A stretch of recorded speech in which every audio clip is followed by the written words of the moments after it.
Hindi porket tinanggap kita sa pamamahay na ito, ay aasa ka ng ituturing kitang pamilya. Amoy putik ang sabaw na ito, kasing amoy ng pinanggalingan mo. Nanatiling nakabitin sa ere ang nanginginig na kamay ni Andriel. Ang mainit na mangkok ng sabaw ng sampalok na maingat niyang inilapag sa harap ni Doña Caridad ay itinulak lamang ng matanda palayo. Mahapdi pa ang mga daliri ni Andriel dahil sa mga paso mula sa maghapong pagbabantay sa apoy sa kusina. Matiyagang nagluto para sa biyenang may sakit. Ngunit ang init ng apoy ay walang binatbat sa lamig ng mga salitang dumurog sa kanya. Unti-unting sumikip ang kanyang lalamunan. Kinagat niya ang loob ng kanyang pisngi upang pigilan ang panginginig ng kanyang mga labi. Utang na loob. Ito ang kadenang nakapulupot sa kanyang leeg. Utang ng kanyang ama. Ang buhay nito sa pamilya Sevillano at ang kanyang katahimikan ang tanging pambayad. Tahimik siyang yumuko at inilayo ang mangkok nang walang anumang pagtutol. Kinagabihan, ang bigat ng hangin sa loob ng mansyon ay tila naging lason nang dumating si Rafaelo kasama si Marciana. Mula sa gilid ng hagdan kung saan siya nagpupunas ng mga kagamitan, tahimik na nakikinig si Andriel. Nakasandal si Marciana sa hamba ng pinto ng opisina ni Rafaelo. May hawak na isang manipis na folder. Rafi, I just want to be honest with you.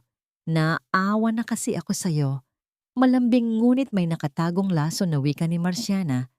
Ang mga mata ay puno ng pagkukunwari. Your wife's family. They're asking for money again through Tirso. And look at this clinic record from her last checkup. The dates of her pregnancy don't match the time you were actually together. I'm so worried na baka ginagamit lang nila ang bata to extort more from you. You're too good to be played like this. Nakita ni Andriel kung paano tumigas ang panga ng kanyang asawa. Ang mga mata ni Rafaelo na minsan ay inasam niyang titingin sa kanya ng may pagmamahal ay bumaling sa direksyon ni Andriel. Walang init, walang pagtitiwala, puro pandidiri. Tila ba ang babaeng nasa harapan niya ay isang magnanakaw na nahuli sa akto. Ibinaon ni Andriel ang kanyang mga kuko sa hawak na basahan. Gusto niyang magsalita, gusto niyang ipagtanggol ang sanggol sa kanyang sinapupunan. Ngunit alam niyang ang katotohanan ay walang puwang sa pusong binalot ng pagdududa. Sa loob ng madilim at malamig nilang kwarto, pilit hinahanap ni Andriel ang kanyang kapayapaan. Nakaupo siya sa gilid ng kama sa ilalim ng malamlam na liwanag ng lampshade. Sa kanyang mga kamay ay isang maliit na medyas na kulay dilaw na ginagantsilyo niya mula sa mga natirang sinulid na naitabi niya. Ang bawat pag-ikot ng karayom ay may kasamang panalangin para sa batang kanyang dinadala. Ito lamang ang nagbibigay sa kanya ng lakas upang bumangon araw-araw sa kabila ng pangungutya. Bumukas ang pinto. Pumasok si Rafaelo. Hindi nagbago ang timpla ng kanyang mukha, malamig at tila bato. Hindi siya sumigaw o nagwala, ngunit ang kanyang presensya ay nagdala ng kilabot na tumagos sa mga buto ni Andriel. Humakbang ang lalaki palapit sa kama at walang salitang ibinagsak ang isang manipis na papel sa ibabaw mismo ng ginagantsilyong medyas, isang hiling para sa DNA test. Pirmahan mo yan, utos ni Rafaelo. Ang boses ay walang kaamor-amor. Hindi ko aakuin ang batang yan hanggat hindi napapatunayan ng siyensya na sa akin nga yan. I will not let your family use a bastard child to drain my wealth. Tumigil ang mundo ni Andriel. Tila ba piniga ang kanyang puso hanggang sa mawalan ito ng dugo. Wala siyang narinig na pagsabog, ngunit sa loob ng kanyang dibdib ay may isang buong syudad ng pag-asa, ang gumuho at naging abo. Tinitigan niya ang lalaking pinagsilbihan niya ng 3 taon, ang lalaking pilit niyang inunawa at minahal sa kabila ng mga tinik nito. Sa sandaling iyon, unti-unting namatay ang liwanag sa kanyang mga mata. Wala nang luhang lumabas. Ang pinakamatinding sakit ay hindi na isasalin sa pag-iyak, kundi sa isang nakakabinging katahimikan kung saan ang kaluluwa ay unti-unting namamatay. Nanginginig ang kanyang mga daliri. Maingat niyang hinila ang maliit na dilaw na medyas mula sa ilalim ng malupit na dokumento. Tahimik niya itong inipit sa kanyang dibdib, malapit sa kanyang puso. Idinikdik ang kanyang mga balikat na parang isang ibong pinoprotektahan ang kanyang inakay mula sa nagbabadyang bagyo ng yelo. Hindi karapat-dapat ang kanyang anak na dumanas ng ganitong klasing kalupitan mula sa sariling ama. Hindi karapat-dapat ang kanyang pagkatao sa ganitong klasing pagyapak. Dahan-dahan, itinaas niya ang kanyang kamay. Hinawakan niya ang gintong singsing sa kanyang palasingsingan. Ito ang poses ng kanyang utang na loob. Sa isang mabagal ngunit tiyak na galaw, hinubad niya ito. Inilapag niya ang singsing sa ibabaw ng papel, kasama ng lahat ng bank cards at susi na ibinigay sa kanya na ni minsan ay hindi niya ginamit para sa kanyang sarili. Bayad na ang utang na loob ng pamilya ko, Rafaelo. Mahinang ngunit matatag na bulong ni Andriel. Walang bakas ng galit. Purong pagbitaw lamang mula sa pusong pagod na. Malaya ka na. Tumalikod si Andriel at naglakad palabas ng pinto. Mula sa siwang ng pinto sa dulo ng pasilyo, isang matandang anino ang nakatayo. Ang mga nanginginig na kamay ay nakatakip sa bibig upang pigilan ng hikbi habang pinapanood ang tuluyang paglisan ng nag-iisang liwanag ng mansyon. Tinahak ni Andriel ang daan palabas ng malaking tarangkahan ng mga Sebillano. Sumalubong sa kanya ang walang awang buhos ng ulan. Wala siyang dalang payong, wala siyang dalang pera o pamalit na damit. Ang lamig ng ulan ay tumagos sa kanyang maninipis na kasuotan, nagpapakatal sa kanyang buong katawan. Ngunit hindi nito matumbasan ang lamig ng pagtataboy na kanyang naranasan. Nilingon niya ang mansyon sa huling pagkakataon. Walang anino ni Rafaelo na sumunod upang pigilan siya. Hahayaan lamang siyang lamunin ng dilim at lamig. Niyakap niya ang kanyang sinapupunan habang patuloy na naglalakad sa madilim na kalsada. Paano kami magsisimula mula sa wala?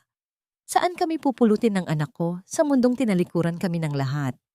Binagtas ni Andriel ang madilim na kalsada habang ang langit ay tila nakikiramay sa kanyang paghihinagpis.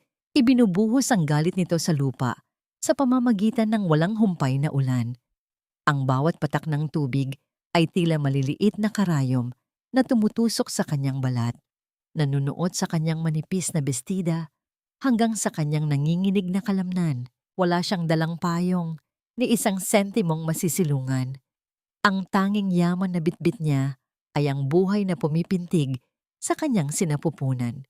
Mahigpit niyang niyakap ang kanyang tiyan gamit ang dalawang braso, ginagawang panangga ang sariling katawan laban sa hagupit ng hangin. Kumapit ka, anak. Bulong niya sa pagitan ng nanginginig na mga ngipin. Huwag kang bibitaw sa akin. Ang bawat hakbang ay isang pakikibaka. Ang kanyang mga paa, na sanay sa malalambot na carpet ng mansyon, ay ngayoy lumulubog sa putik at bato ng gilid ng kalsada. Nahihilo siya. Ang gutom at pagod ay nagsimulang magdulot ng itim na ulap sa gilid ng kanyang paningin. Ang mga ilaw ng dumadaang sasakyan ay tila nagiging malabong mga bituin na umiikot sa kanyang paningin. Sa di kalayuan, natanaw niya ang ilaw ng terminal ng bus. Ito na lamang ang kanyang pag-asa. Pilit niyang kinaladkad ang kanyang sarili. Ang bawat hininga ay mabigat at masakit sa dibdib. Nang marating niya ang waiting shed ng terminal, halos mawalan na siya ng ulirat. Ang ingay ng mga makina at tao ay tila ugong na lamang sa ilalim ng tubig. Mula sa umpukan ng mga pasahero, isang pamilyar na bulto ang mabilis na lumapit. Andriel? Diyos ko, Andriel. Si Tirso. Ang kanyang pinsan at kakampi. Ang boses nito ay puno ng takot at pag-aalala. Nang marinig ni Andriel ang pamilyar na tinig, tila naputol ang huling hibla ng lakas na nagpapatayo sa kanya. Bumigay ang kanyang mga tuhod. Hindi tumama ang kanyang katawan sa sementadong sahig dahil mabilis siyang nasalo ng matitipunong braso ni Tirso. Kuz, anong nangyari sa'yo? Bakit ka basang-basa? Nasaan si Rafaelo? Sunod-sunod na tanong ni Tirso habang hinuhubad ang sariling jacket upang ibalot sa nanginginig na katawan ni Andriel. Hindi makasagot si Andriel. Ang tanging lumabas sa kanyang bibig ay isang mahina at basag na hikbi. Ibinaba niya ang kanyang ulo sa balikat ng pinsan at doon ibinuhos ang luhang kanina pa niya pinipigilan. Sa yakap ni Tirso, naramdaman niya ang kaunting init, isang paalala na mayroon pa ring nagmamahal sa kanya sa kabila ng pagtataboy ng kanyang asawa. Ang biyahe pabalik sa Vigan ay tila isang mahabang panaginip.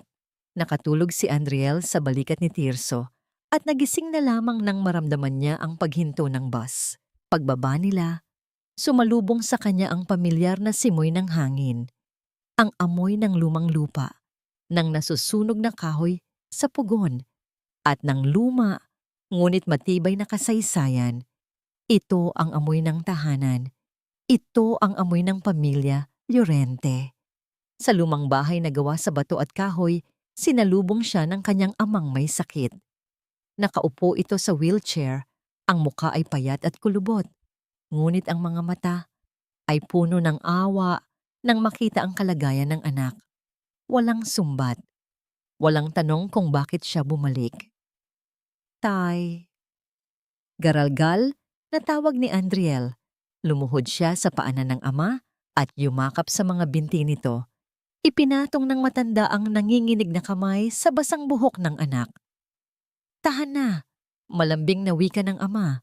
Ang boses ay mahina, ngunit puno ng pagmamahal. Nandito ka na. Walang may kasalanan sa nangyari. Ang mahalaga ay nakauwi ka na. Sa sandaling iyon, naramdaman ni Andriel na gumuho ang pader na itinayo niya sa kanyang puso. Dito, hindi siya isang bayad utang. Dito, siya ay anak. Siya ay tao. Samantala, sa mansyon ng mga Sevillano sa Pangasinan, ang katahimikan ay nakakabingi. Pumasok si Rafaelo sa kwarto nila ni Andriel. Inaasahan niyang makita ang asawa na nagmamakaawa o umiiyak sa isang sulok. Ngunit ang tanging sumalubong sa kanya ay ang maayos na kama at ang malamig na hangin mula sa nakabukas na bintana. Wala nang gamit si Andriel. Ang cabinet ay walang laman. Sa ibabaw ng maliit na mesa sa gilid ng kama, may isang pirasong papel na naiwan. Hindi ito sulat ng pamamaalam. Ito ay isang resibo.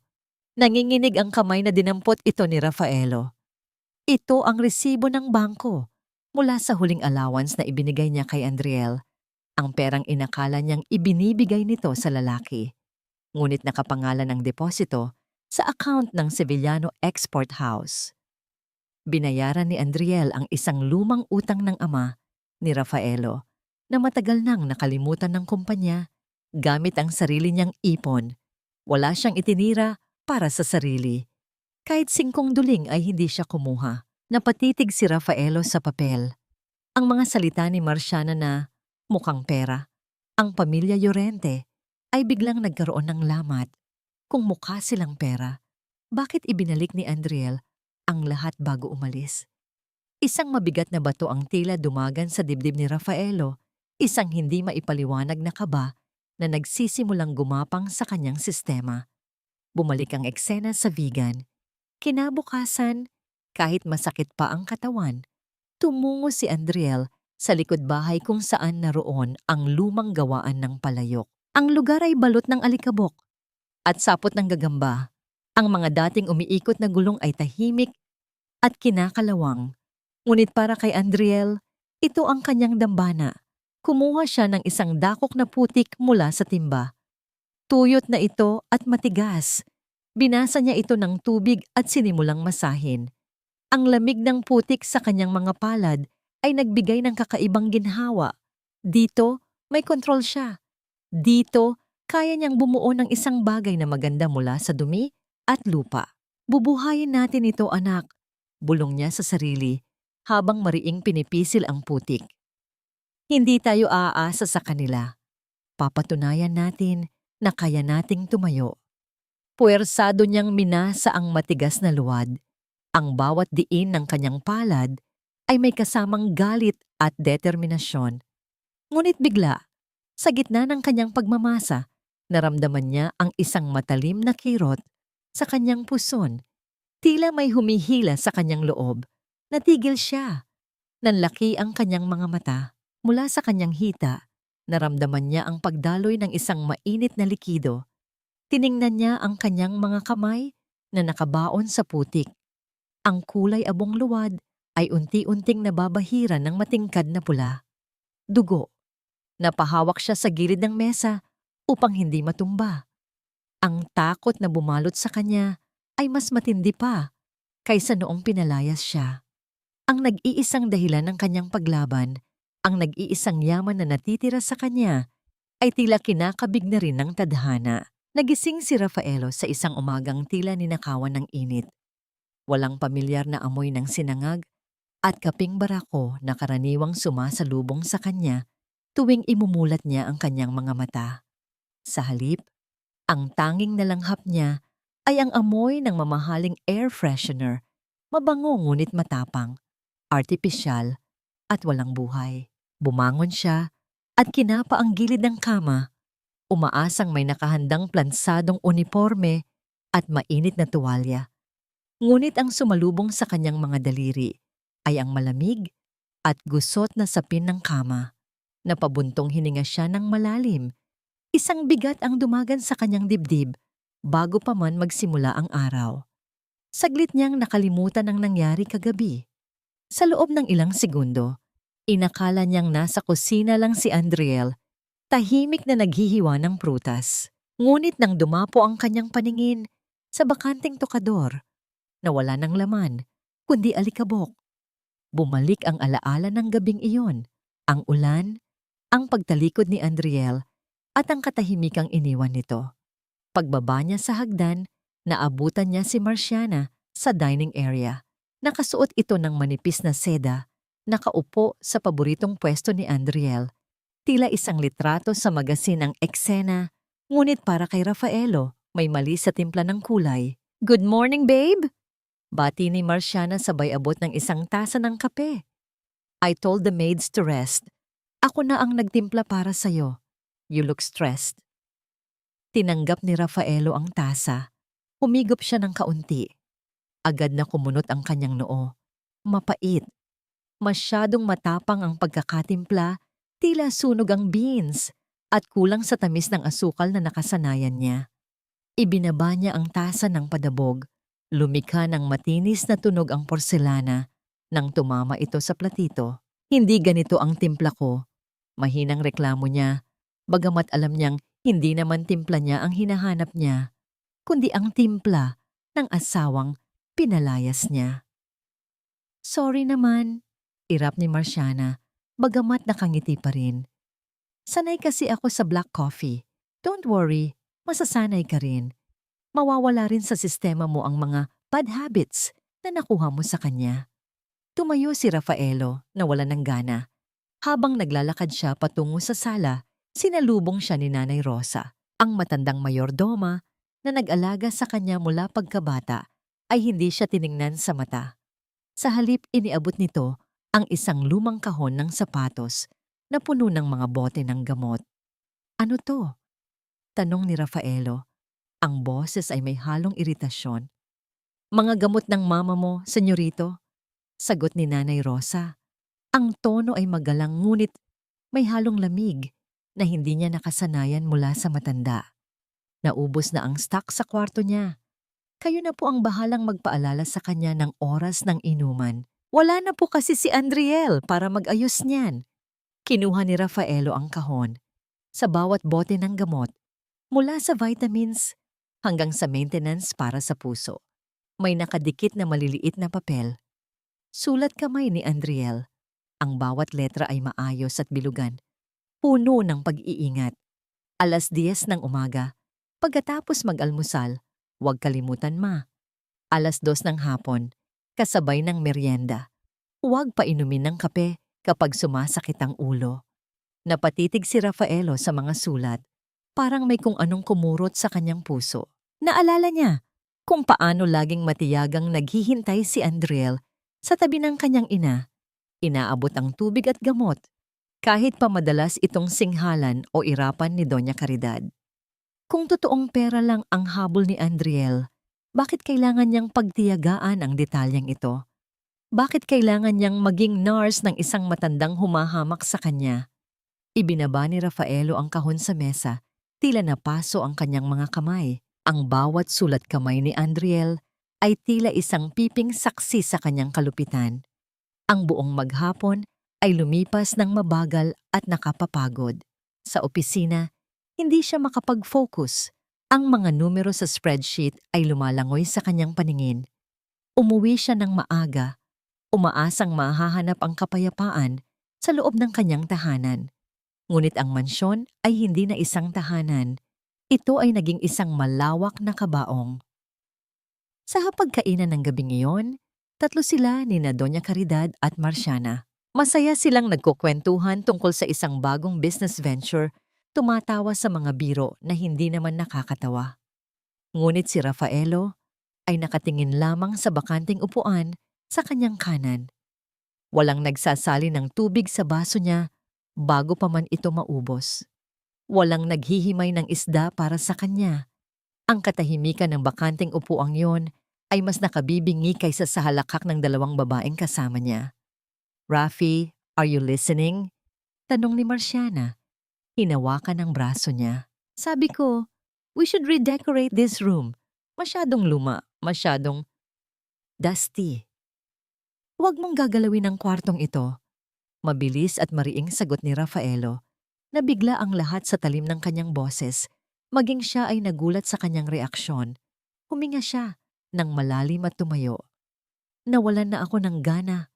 Aakyat na ako." Pagpasok niya sa kanyang silid-aklatan, pabagsak siyang umupo sa kanyang swivel chair. Minasahin niya ang kanyang sentido na tila binibiiyak sa sakit. Ang kanyang dibdib ay puno ng isang emosyon na ayaw niyang pangalanan. Pangungulila. Biglang umilaw ang kanyang telepono sa ibabaw ng mesa. Ang pangalan ni Dr. Hernando, ang pampamilyang doktor nila sa loob ng 2 dekada, ang rumehistro sa screen. Pinindot niya ang answer button at idinikit ang telepono sa kanyang tainga. "Doc, gabing-gabi na, may problema ba kay Mama?" Ang boses sa kabilang linya ay seryoso, mababa at may halong pag-aalinlangan. "Rafaelo, hiho, kailangan nating mag-usap. May nakita akong record dito sa file ng mama mo na 3 taon nang nakatago." "Tungkol saan?" Kumabog ng mabilis ang dibdib ni Rafaelo. "Tungkol sa kidney transplant operation ng mama mo noong 2021. At tungkol sa kung sino talaga ang nag-donate." Sagot ng doktor, ang bawat salita ay tila pako na ibinabaon sa kabaong ng mga kasinungalingan. Hindi anonymous donor ang nakalagay sa confidential file, Rafaelo. Pamilyar na pangalan ang nandito. Napatayo si Rafaelo. Ang lamig ng aircon ay baliwala sa biglang panlalamig ng kanyang buong katawan. Ang kanyang kamay ay mahigpit na humawak sa gilid ng mesa hanggang sa mamuti ang kanyang mga knuckles. Ang katotohanan ay nasa dulo na ng kanyang dila. Isang katotohanang wawasak sa lahat ng pinaniniwalaan niya. Lumipas ang mga buwan na tila usad-pagong sa bagal, ngunit ang bawat araw ay puno ng pawis at pagsisikap. Ang init ng pugon sa likod bahay ng mga Lorente ay sumasabay sa init ng panahon. Tila sinusubok ang tatag ng nagdadalang taong si Andriel. Malaki na ang kanyang tiyan, mabigat at mahirap dalhin, ngunit hindi ito naging hadlang upang huminto siya sa pagmamasa ng luwad.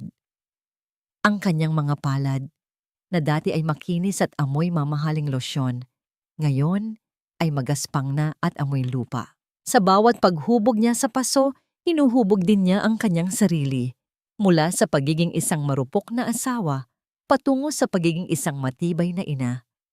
Tumigil sandali si Andriel upang punasan ang pawis na tumutulo sa kanyang noo gamit ang likod ng kanyang kamay.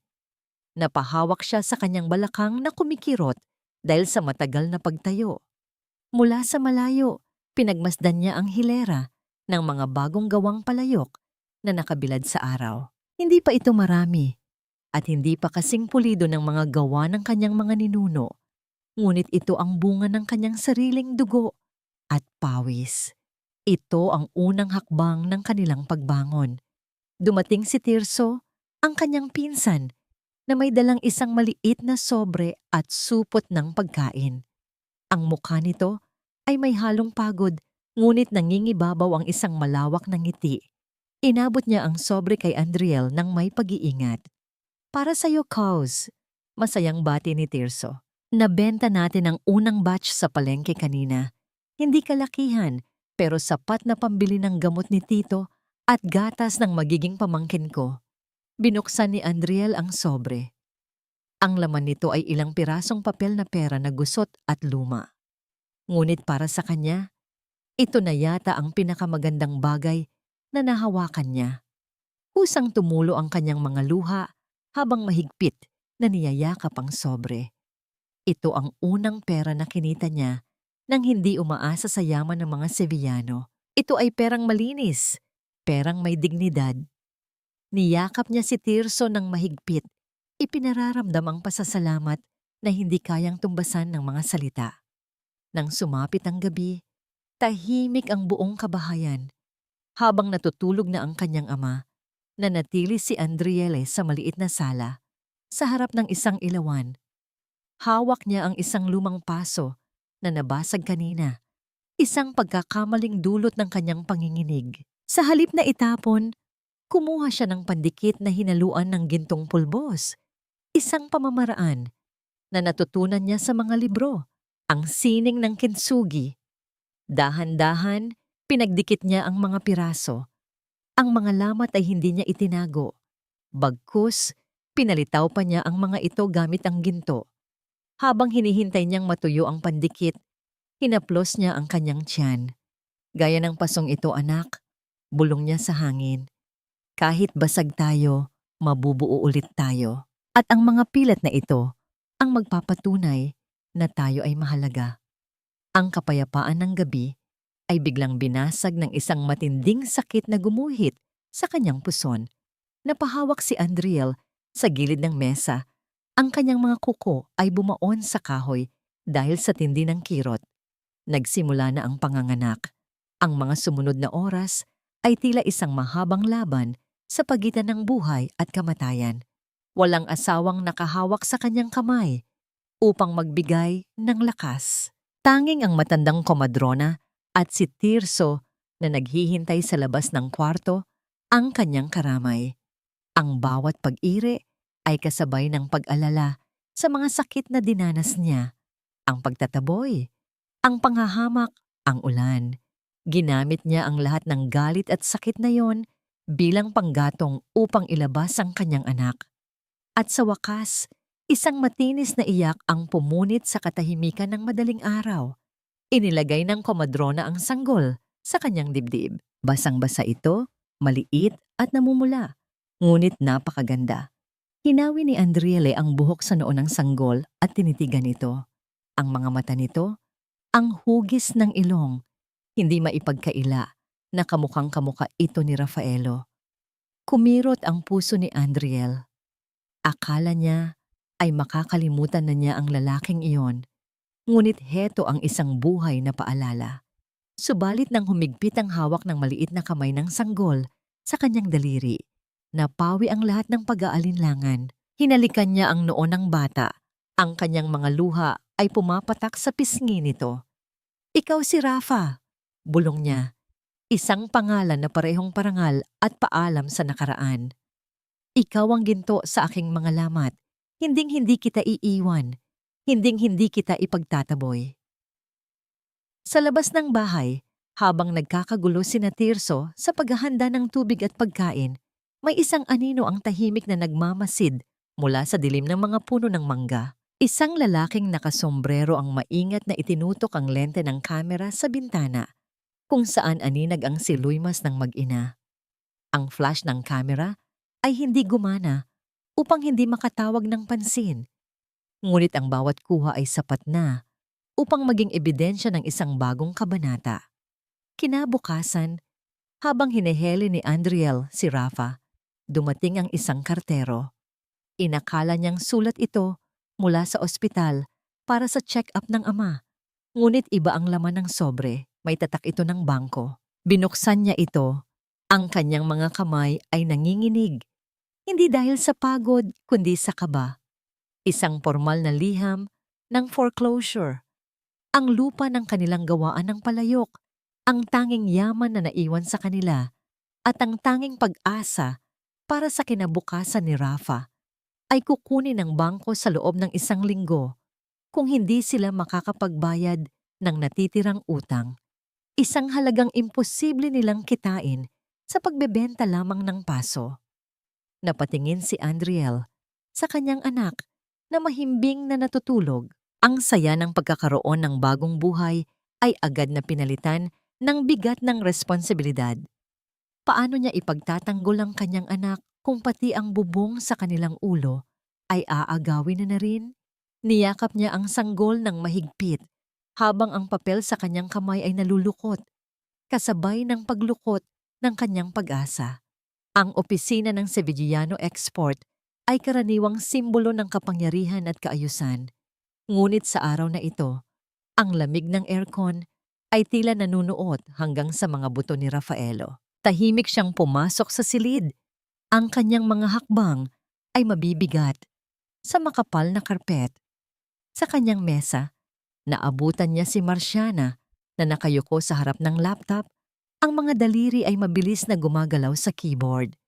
Ang kilay nito ay magkasalubong, tila may hinahabol na oras o itinatagong sekreto. Nang maramdaman ni Marciana ang presensya ni Rafaelo, mabilis nitong ibinaba ang screen ng laptop. Ang gulat sa mukha nito ay saglit lang bago napalitan ng isang pilit na ngiti. Ngunit nakita ni Rafaelo ang panandaliang takot sa mga mata nito. "Babe, you startled me?" Bati ni Marciana. Tumayo at lumapit upang halikan siya sa pisngi. "Kanina ka pa ba dyan? I was just checking some invoices for the new shipment." Tinitigan siya ni Rafaelo. Dati, ang bawat galaw ni Marciana ay tila perpekto sa kanyang paningin. Matalino, maagap, sopistikada. Ngunit ngayon, parang may lamat na ang salamin. Napansin niya ang bahagyang panginginig ng kamay nito habang inaayos ang buhok. "Bakit nanginginig ang mga kamay mo, Chiana?" Tanong ni Rafaelo. Ang boses ay mababa, ngunit puno ng babala. "Hindi ka naman dating ganyan kapag nagtatanong ako tungkol sa pera ng kumpanya." Hindi nakasagot agad si Marciana. Umatras ito ng bahagya. Ang ngiti sa kanyang labi ay tila naging isang bitak sa porselana. Sa unang pagkakataon, nakita ni Rafaelo ang isang estranghero sa likod ng pamilyar na mukha. Ang tiwala na itinayo nila sa loob ng maraming taon bilang magkaibigan at magkasosyo ay unti-unting nadudurog. Tumalikod si Rafaelo at lumabas ng opisina. Dala ang isang mabigat na pakiramdam sa kanyang sikmura na hindi makuha sa simpleng gamot. Ang hangin sa paligid niya ay tila sumisikip, nagbabadya ng isang bagyong paparating. Pag-uwi niya sa mansyon, ang katahimikan ng bahay ay tila isang multo na yumayakap sa kanya. Dumiretso siya sa kwarto kung saan dati silang natutulog ni Andriel. Sa bawat sulok, hinahanap ng kanyang mga mata ang bakas ng asawa. Ngunit wala na siyang makita, kundi ang malinis at walang buhay na kaayusan. Kumatok si Nanay Rosa sa nakabukas na pinto. Ang matandang mayordoma ay may hawak na isang maliit at lumang bagay, isang digital voice recorder na kupas na ang kulay. "Senyorito," mahinang tawag nito. "Nakita ko po ito sa basurahan noong naglinis ako ng mga gamit na iniwan ni Andriel. Itatapon ko na sana. Pero naisip kong baka gusto niyong mapakinggan. Dito niya po nire-record ang mga recipe ng luto niya para sa inyo." Inabot ni Rafaelo ang recorder. Ang gaan nito sa kanyang palad ay kabaligtaran ng bigat na nararamdaman niya sa kanyang puso. Tumango lamang siya kay Nanay Rosa bilang pasasalamat at iniwan siya ng matanda sa gitna ng silid na puno ng alaala. Naupo si Rafaelo sa gilid ng kama. Ang kanyang hinlalaki ay nag-aalangan sa ibabaw ng play button. Gusto niyang marinig ang boses ni Andriel kahit sa huling pagkakataon. Gusto niyang marinig ang malambing nitong pagpapaliwanag kung paano lutuin ang paborito niyang sinigang. Huminga siya ng malalim at pinindot ang buton. Umikot ang tape sa loob ng recorder. Ang unang narinig niya ay ang pamilyar na himig ng asawa. Isang mahinang paghum habang naghihiwa ng sibuyas. Napapikit si Rafaelo. Isang luha ang tumakas sa kanyang mata. Una, igisa ang bawang at sibuyas. Ang boses ni Andriel ay puno ng pagmamahal. Tila kinakausap siya ng direkta. Ngunit biglang nagbago ang tunog. Tila inilapag ang recorder sa ibabaw ng mesa at nakalimutang patayin. Ang sumunod na naririnig ni Rafaelo ay hindi na resipe, kundi mga boses na nagdulot ng pagyayelo ng kanyang dugo. Sigurado ka bang magagawa mo yan, Marciana? Ang boses ay pag-aari ng kanyang ina, si Doña Caridad. Kailangan nating siguraduhin na aalis siya bago pa lumaki ang tiyan niya. Don't worry, tita. Sagot ng boses ni Marciana, malinaw at puno ng kumpiyansa. I have contacts sa clinic. Madali lang baguhin ang date sa ultrasound result. Ipapalabas natin na mas nauna siyang nabuntis bago pa sila nagkaroon ng intimate moment ni Rafi nitong mga nakaraan. Once Rafaelo sees the dates don't match, his ego will do the rest. Alam nating pareho kung gaano kataas ang pride ng anak nyo. Mabuti, sagot ng Donya. Ayokong magkaroon ng apo sa babaeng yan. Ang dugo ng mga Llorente ay hindi dapat humalo sa yaman ng mga Sevillano. Kahit pa siya ang nagligtas sa akin noon, bayad na yon sa pagpapakasal nila. She's useless now. She's just a pawn, tita. Once she's gone, ako na ang bahala kay Rafi. Madali siyang manipulahin kapag galit siya. Napabato si Rafaelo sa kanyang kinauupuan. Ang recorder ay dumulas mula sa kanyang nanginginig na mga daliri at bumagsak sa malambot na karpet. Ang bawat salita ay tila punyal na paulit-ulit na sumasaksak sa kanyang dibdib. Ang kanyang ina, ang babaeng akala niya ay kakampi niya, at si Marciana, ang babaeng pinagkatiwalaan niya higit sa kanyang asawa. Sila ang nagplano ng lahat. Ang galit na naramdaman niya kay Andriel noong gabing iyon, ang hinala, ang panunumbat, ang DNA test ay pawang mga lason na itinanim ng dalawang taong pinakamalapit sa kanya. At siya, ang hangal na si Rafaelo, ay naniwala. Siya ang naging berdugo ng sarili niyang pamilya. Siya ang pumatay sa pag-asa ng babaeng walang ginawa, kundi mahalin siya at pagsilbihan ang kanyang ina. Naramdaman ni Rafaelo ang pag-ikot ng kanyang sikmura. Napahawak siya sa kanyang bibig upang pigilan ang pagsuka. Ang pandidiri sa sarili ay higit pa sa anumang sakit na pisikal.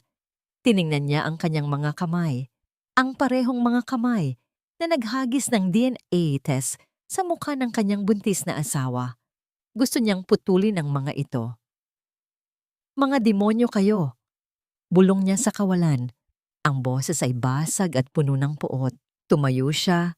Ang kanyang mga tuhod ay nanginginig, ngunit ang kanyang isipan ay puno ng apoy.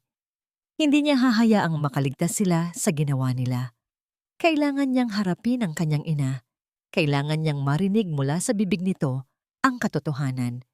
Mabilis siyang lumabas ng kwarto at tinahak ang pasilyo patungo sa silid ng kanyang ina. Bawat hakbang ay mabigat, tila tinatambol ng galit ang sahig ng mansyon. Bubuksan na sana niya ng padabog ang pinto ng kwarto ni Doña Caridad upang isumbat ang lahat, ngunit natigilan siya sa nakita. Sa gitna ng silid, nakahandusay sa sahig ang kanyang ina. Nakahawak ito sa dibdib.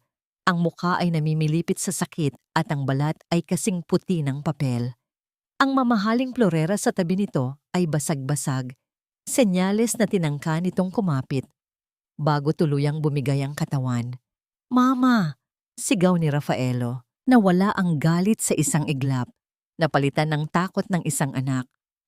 Tumakbo siya palapit at lumuhod sa tabi ng ina. Sinubukan niyang gisingin ito. Tinatapik ang pisngi, ngunit walang tugon. Ang paghinga ng matanda ay mababaw at pahinto-hinto. Sa sandaling iyon, ang tadhana ay tila naglalaro ng isang malupit na biro. Ang katotohanan ay nasa harap na niya, ngunit ang pagkakataong maningil ay biglang inagaw. Binuhat niya ang ina, sumisigaw ng tulong, habang ang recorder sa kabilang kwarto ay patuloy na umiikot sa sahig, binubulong ang mga kasalanang hindi kailanman mabubura. Ang amoy ng gamot at alkohol sa loob ng pribadong ospital ay tila kumakapit sa lalamunan ni Rafaelo, isang mapait na paalala ng sitwasyong kinalalagyan niya. Nakaupo siya sa labas ng emergency room. Ang kanyang mga siko ay nakatukod sa kanyang mga tuhod habang ang kanyang mga kamay ay mahigpit na nakahawak sa kanyang ulo. Ang maindayog at paulit-ulit na tunog ng monitor mula sa loob ng kwarto ang tanging bumabasag sa nakakabinging katahimikan ng pasilyo. Bawat pintig ng makina ay tila isang orasan na bumibilang sa mga sandaling sinayang niya sa maling akala. Bumukas ang pinto at lumabas si Dr. Hernando. Ang mukha ng matandang doktor ay seryoso. Ang mga mata ay pagod sa likod ng makapal na salamin. Agad na tumayo si Rafaelo. Ang kaba ay bumara sa kanyang dibdib. "Kumusta si Mama, Dok?" Tanong niya. Ang boses ay garalgal. Umiling ang doktor at tinanggal ang kanyang face mask. "Hindi maganda, Rafaelo. Masyadong mababa ang hemoglobin count niya dahil sa internal bleeding. Kailangan niya ng agarang blood transfusion. Ang problema, alam mong napaka-rare ng blood type ng mama mo. AB negative. Wala kaming stock sa blood bank ngayon. Kunin niyo ang dugo ko." Mabilis na sagot ni Rafaelo. Inilalahad ang kanyang braso. "Anak niya ako." "Hindi pwede, hiho. Type O ka. Magkaiba kayo ng compatibility." Paliwanag ng doktor nang may halong pagkadismaya. Saglit itong tumigil. Tila may hinahanap sa paligid. "Nasaan si Andriel? Siya lang ang alam kong may kaparehong blood type na handang magbigay agad. Tinatawagan namin siya pero hindi sumasagot." Natigilan si Rafaelo. Ang pangalan ng kanyang asawa na binanggit sa oras ng kagipitan ay tila isang sampal sa kanyang pagkatao.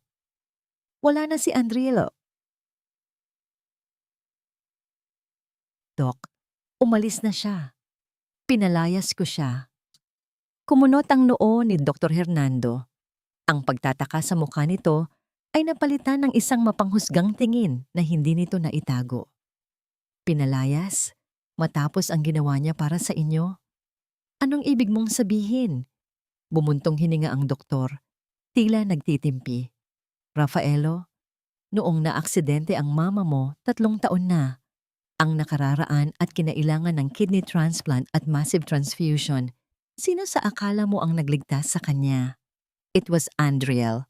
Ibinigay niya ang isa niyang kidney at halos maubusan siya ng dugo para lang mabuhay si Doña Caridad. Nanlaki ang mga mata ni Rafaelo. Tila huminto ang pag-ikot ng mundo sa kanyang paligid. Ang mga tuhod niya ay nanghina. Dahilan upang mapahawak siya sa pader para hindi tuluyang bumagsak. Pero, ang sabi ni Mama, anonymous donor galing sa foundation. Bulong ni Rafaelo, ang boses ay halos hindi marinig. Dahil iyon ang gusto ng mama mo. Mariing sagot ng doktor. Pinapirma niya kami ng non-disclosure agreement. Ayaw niyang magkaroon ng utang na loob sa asawa mo. Pero bilang doktor, nakita ko kung paano naghirap si Andriel. Ilang buwan siyang nanghina, halos hindi makabangon, pero pinilit niyang magsilbi sa inyo. Gumuho ang mundo ni Rafaelo. Ang mga alaala ay bumalik sa kanya na parang rumaragas ang baha. Mga alaalang noon ay ginamit niya para husgahan ang asawa. Naalala niya ang mga araw na tinawag niyang tamad si Andriel dahil tanghali na ito kung gumising. Naalala niya ang pandidiri niya kapag nakikita itong maputla at walang ayos. Naalala niya ang pagsisigaw niya. "Palamunin ka lang dito. Wala kang ambag sa pamilyang ito." Ang babaeng tinawag niyang walang silbi ay siya palang dahilan kung bakit humihinga pa ang kanyang ina. Ang babaeng pinagbintangan niyang mukhang pera ay ibinigay ang parte ng kanyang katawan nang walang hinihinging kapalit. At bilang ganti, ano ang ibinigay ni Rafaelo? Isang DNA test at isang gabing puno ng ulan. Napaluhod si Rafaelo sa malamig na sahig ng ospital. Ang sakit sa kanyang dibdib ay pisikal. Tila ba dinudurog ang kanyang puso ng isang higanteng kamay. Gusto niyang sumigaw, gusto niyang saktan ng sarili, pero walang boses na lumalabas sa kanyang lalamunan. Puro impit na ungol lamang ng matinding pagsisisi. Sa gitna ng kanyang pagluluksa, narinig niya ang lagutok ng takong ng sapatos sa pasilyo. Dumating si Marciana. Suot ang isang designer dress. Ang mukha ay may pilit na ekspresyon ng pag-aalala. Rafi! Oh my God, I heard what happened to tita. Maarte itong lumapit at takmang hahawak sa balikat ni Rafaelo. Is she okay? Don't worry babe, I'm here now. Dahan-dahang itinaas ni Rafaelo ang kanyang ulo. Ang kanyang mga mata, na kanina ay puno ng luha, ngayon ay naglalagablab sa galit. Tumayo siya at hinarap ang kabit. Ang tingin niya ay kasing lamig ng yelo. Huwag mo akong hawakan, madiin niyang utos. Natigilan si Marciana. Babe, what's wrong? I'm just trying to help. Alam ko na ang lahat, Marciana. Putol ni Rafaelo. Ang boses ay mababa, ngunit puno ng panganib. Narinig ko ang recording. Alam ko na ang plano niyo ni Mama. Alam ko na kung paano niyo dinaya ang resulta ng ultrasound ni Andriel. Namutla si Marciana. Ang maskara ng pagiging inosente ay unti-unting nabasag. Rafi, let me explain. Ginawa ko lang yon kasi... Get out! Bulong ni Rafaelo. Rafi, please! Layas! Ang sigaw ni Rafaelo ay umalingaw-ngaw sa buong pasilyo na nagpatigil sa lahat ng nurse at pasyente sa paligid. Umalis ka sa harapan ko bago ko makalimutang babae ka. At huwag mong isiping makakakuha ka pa ng kahit 5 sa kumpanya. Ipapatawag ko ang mga abogado. Kakasuhan kita ng embezzlement at fraud. Wawasakin kita gaya ng pagwasak mo sa pamilya ko. Nanginginig sa takot at hiya, mabilis na tumalikod si Marciana at tumakbo palayo. Ang tunog ng kanyang takong ay tila mga yabag ng isang kriminal na tumatakas sa hustisya. Naiwan si Rafaelo na mag-isa. Ang bigat ng kanyang mga kasalanan ay muling dumagan sa kanya. Kinuha niya ang kanyang wallet at dahan-dahang inilabas ang isang maliit na bagay na matagal na niyang itinatago. Ang maliit na dilaw na medyas na ginaganchilyo ni Andriel noong gabing pinalayas niya ito. Ito ang tanging naiwan sa kama bago ito umalis. Idinikit niya ang medyas sa kanyang ilong. Pilit na nilalanghap ang amoy ng asawang tinalikuran niya. Ang luha ni Rafaelo ay tuluyan ng bumuhos, walang pigil, walang hiya. Ang bawat hikbi ay may kasamang pangalan. Andriel, patawarin mo ako. Mahal ko. Patawad. Sa gitna ng kanyang pag-iyak, naramdaman niya ang pag-vibrate ng kanyang telepono sa bulsa. Isang mensahe mula sa pribadong investigador na inupahan niya linggo na ang nakararaan upang hanapin si Andriel. Isang hakbang na ginawa niya hindi dahil sa galit, kundi dahil sa hindi maipaliwanag na pangungulila. Pinunasan niya ang kanyang mga mata at tiningnan ang screen. Isang litrato ang bumulaga sa kanya. Kuha ito sa isang lumang gawaan ng palayok sa Vigan. Sa litrato, nakatalikod si Andriel, payat at mukhang pagod. Ngunit hindi siya nag-iisa. Sa kanyang bisig, may karga siyang isang sanggol. Isang sanggol na lalaki na nakadungaw sa balikat ng ina. Ang mga mata ay nakatingin sa kamera. Mga matang kasing itim at kasing lalim ng mga mata ni Rafaelo. Nabitawan ni Rafaelo ang telepono. Ang screen ay nagkaroon ng lamat, ngunit ang imahe ay malinaw pa rin. Buhay ang anak niya, at kasama nito ang babaeng winasak niya. Isang halong pag-asa at matinding takot ang bumalot sa kanya. May karapatan pa ba siyang lumapit? O huli na ang lahat para sa isang amang naging berdugo ng sarili niyang mag-ina? Ang puting kisame ng ospital ang unang bumungad sa paningin ni Doña Caridad nang imulat niya ang kanyang mga mata. Masakit ang kanyang dibdib, tila may mabigat na batong nakadagan dito, ngunit mas mabigat ang katahimikang bumabalot sa silid. Inasahan niyang makikita ang nag-aalalang mukha ng kanyang anak sa kanyang tabi. Nahahawakan nito ang kanyang kamay at sasabihing magiging maayos ang lahat. Ngunit nang lingunin niya ang gilid ng kama, nakatayo doon si Rafaelo. Nakatalikod, nakatingin sa bintana at balot ng isang nakapangingilabot na lamig. "Rafi?" Mahinang tawag ng matanda. Ang boses ay garalgal pa mula sa pagkakasedate. "Anak? Nasaan si Marciana? Ang kumpanya?" Dahan-dahang humarap si Rafaelo. Sa unang pagkakataon, nakita ng Donya ang isang estranghero sa mukha ng kanyang sariling anak. Wala na ang respeto, wala na ang pag-aaruga. Ang natitira na lamang ay isang pagod at basag na lalaki. "Wala na si Marciana, Mama," sagot ni Rafaelo. Ang tono ay patag at walang emosyon. "Pinalayas ko na siya. At tungkol sa kumpanya, nag-file na ako ng leave of absence. Kayo na ang bahala sa Sevillano Export. Tutal, yan lang naman ang mahalaga sa inyo. Hindi ba? Ang pangalan, ang yaman, ang imahe." Pilit na bumangon si Doña Caridad. Ang gulat ay rumihistro sa kanyang maputlang mukha. "Anong sinasabi mo? Ginawa ko ang lahat para sa'yo. Inilayo kita sa babaeng iyon dahil ano? Dahil diring-diri kayo sa kanya?" Putol ni Rafaelo. Ang boses ay bahagyang tumaas, ngunit agad ding humupa sa isang masakit na bulong. "Ang babaeng pandidiri niyo, Mama.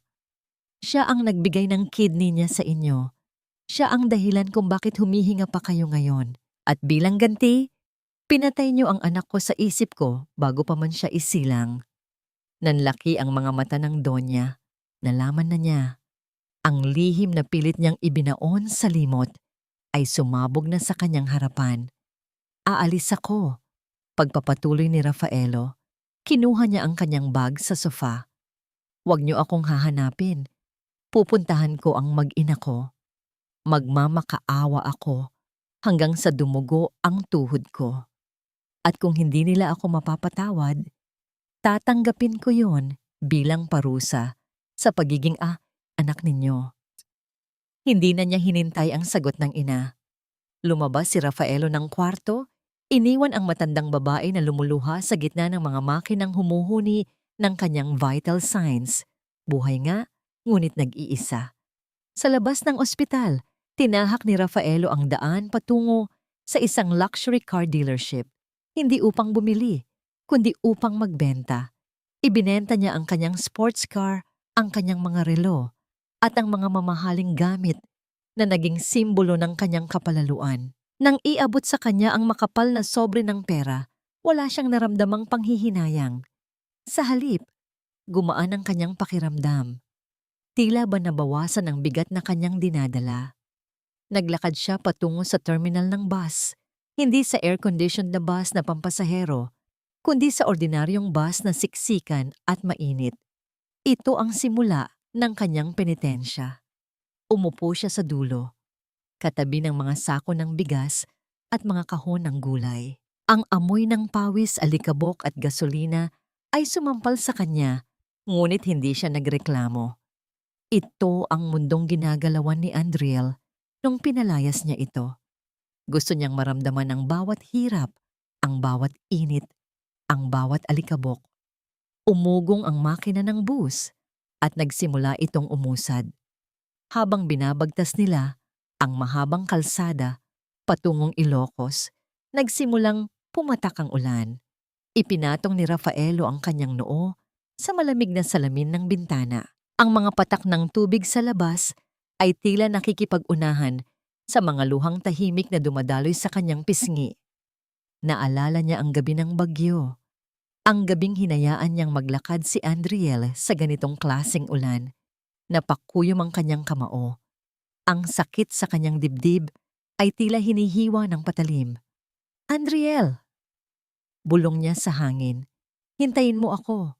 Dumukot siya sa kanyang bulsa at inilabas ang isang maliit na bagay na binili niya sa isang vendor sa terminal kanina. Isang laruang kabayo-kabayuhan na gawa sa murang kahoy.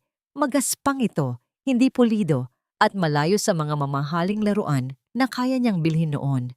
Ngunit hinawakan niya ito ng may matinding pag-iingat. Tila ba ito ay gawa sa babasaging kristal? Ito ang unang regalo niya para sa kanyang anak.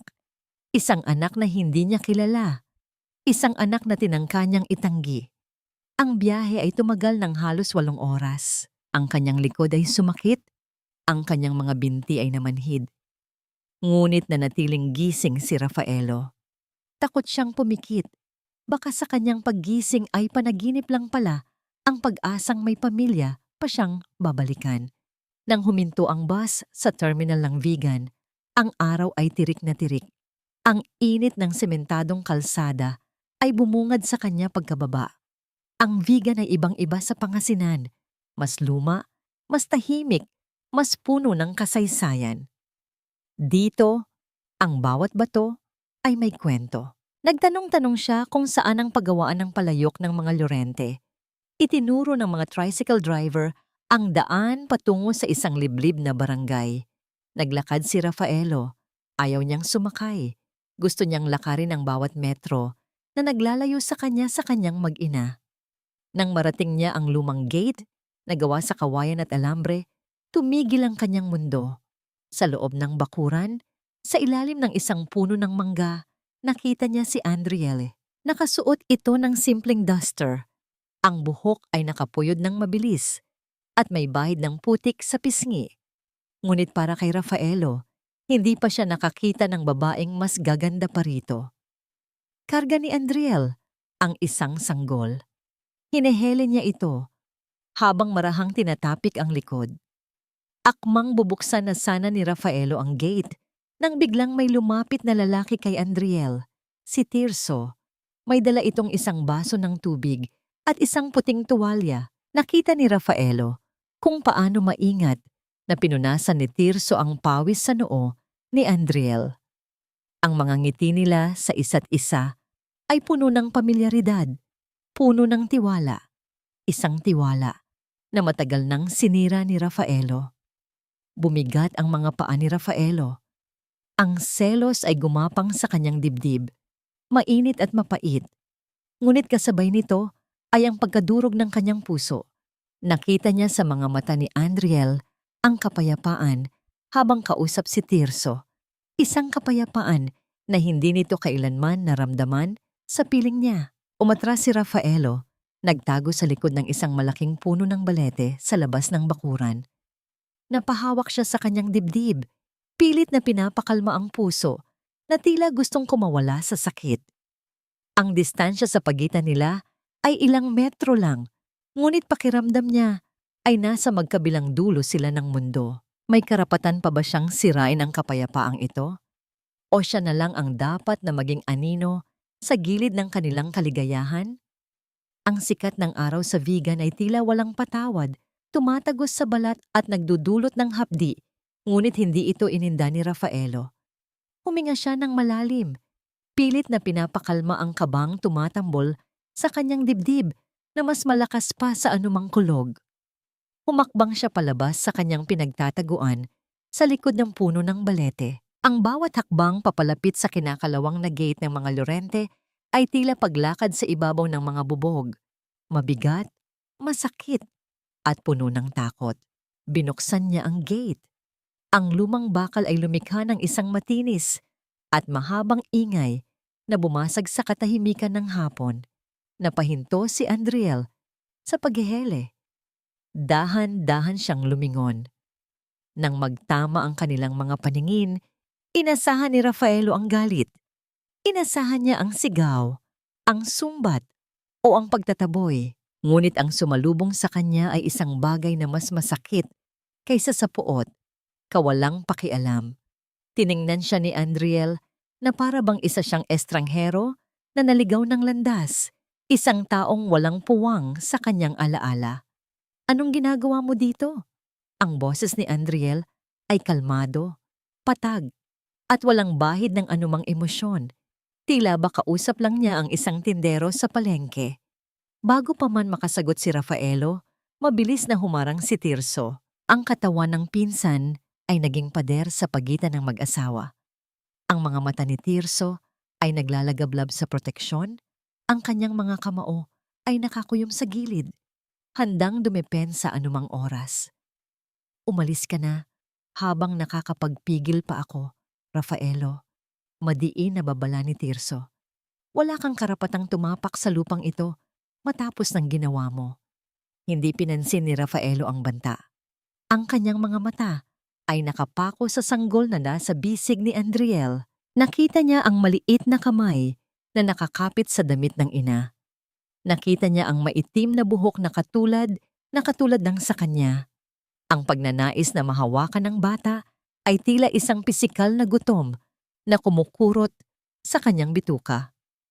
Andriel, basag ang boses na tawag ni Rafaelo. Gusto ko lang makita ang anak ko. Isang mapaklang tawa ang kumawala sa mga labi ni Andriel. Hindi ito tawa ng saya, kundi tawa ng isang taong hindi makapaniwala sa kapal ng mukha ng kausap. Anak, anong anak ang sinasabi mo? Ang huling pagkakaalala ko, nagpadala ka ng papel para patunayan na hindi sayo ang batang ito.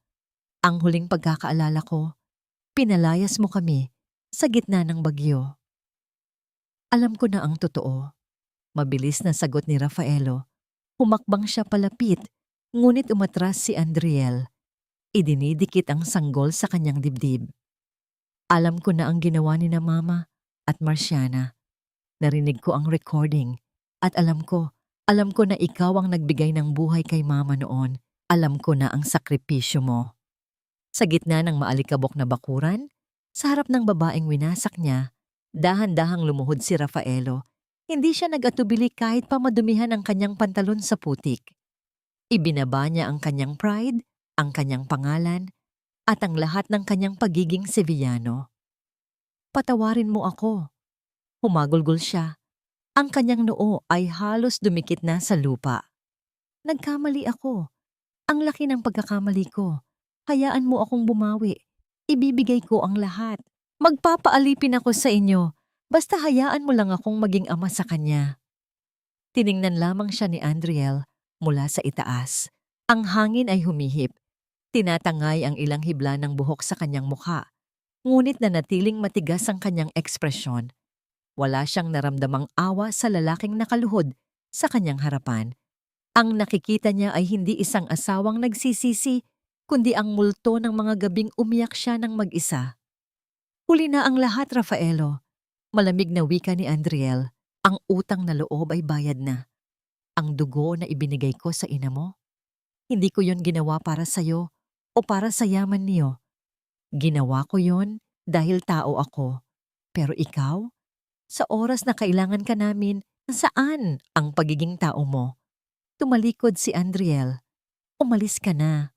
Wala kang anak dito. Ang batang ito ay Llorente. Wala siyang amang Sevillano. Andriel, parang awa mo na. Sigaw ni Rafaelo habang pilit na inaabot ang laylayan ng damit ng asawa, ngunit hinarang siya muli ni Tirso. Naglakad si Andriel papasok ng bahay nang hindi na lumilingon. Ang pinto ay isinara niya ng marahan, ngunit tiyak. Ang tunog ng pagsara ng kahoy na pinto ay tila isang hatol na nagpapatunay na sarado na rin ang kanyang puso. Naiwan si Rafaelo na nakaluhod sa initan. Ang pawis at luha ay naghahalo sa kanyang mukha. Ang sakit ng pagtanggi ay mas masahol pa sa kamatayan. Gusto niyang sumigaw, ngunit wala ng boses na lumalabas. Tanging ang mainit na hangin ng vegan ang yumayakap sa kanyang pangungulila. Ilang sandali pa, habang pilit na itinatayo ni Rafaelo ang kanyang sarili, isang itim na sasakyan ang huminto sa tapat ng gate. Bumaba ang tatlong lalaking nakasuot ng formal na barong. May dalang mga makakapal na folder at kadena. Hindi sila napansin ni Andriel na nasa loob na ng bahay, ngunit kitang-kita sila ni Rafaelo. Ang mga lalaki ay mula sa bangko. Walang pasubaling kinuha ng isa sa kanila ang isang malaking kadena at ipinulupot ito sa gate ng compound. Ang kalansing ng bakal ay masakit sa tainga. Naglabas sila ng isang malaking karatula at idinikit ito sa pader. Foreclosed property for public auction.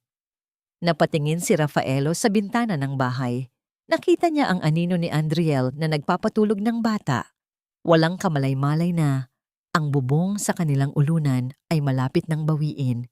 Ang panganib ay nasa labas na ng kanilang pintuan. At kahit itinaboy siya, alam ni Rafaelo na hindi niya kayang pabayaan na mawalan ng tahanan ang kanyang mag-ina sa ikalawang pagkakataon. Tumayo siya, pinunasan ang putik sa kanyang tuhod at tinitigan ang mga ahente ng bangko. Ang kanyang mga mata, na kanina ay puno ng luha, ngayon ay napalitan ng isang desididong titig. Maaring wala na siyang yaman, ngunit may natitira pa siyang lakas. Ang init ng tanghaling tapat sa vegan ay tila apoy na dumidila sa balat, ngunit mas nakapapaso ang tingin ng mga ahente ng bangko na nakatayo sa harap ng gate. Hawak ng isa sa kanila ang isang malaking kandado, handa ng isara ang tanging kabuhayan ni Andriel. Sa bawat ikot ng kadena, sa lumang bakal ng tarangkahan, naramdaman ni Andriel ang paninikip ng kanyang dibdib. Tila ba ang leeg niya ang sinasakal ng mga bakal na yon? Mahigpit niyang niyakap si Rafa, ang kanyang sanggol, habang pinipigilan ang panginginig ng kanyang mga tuhod. Wala siyang magawa. Wala siyang perang maiaabot.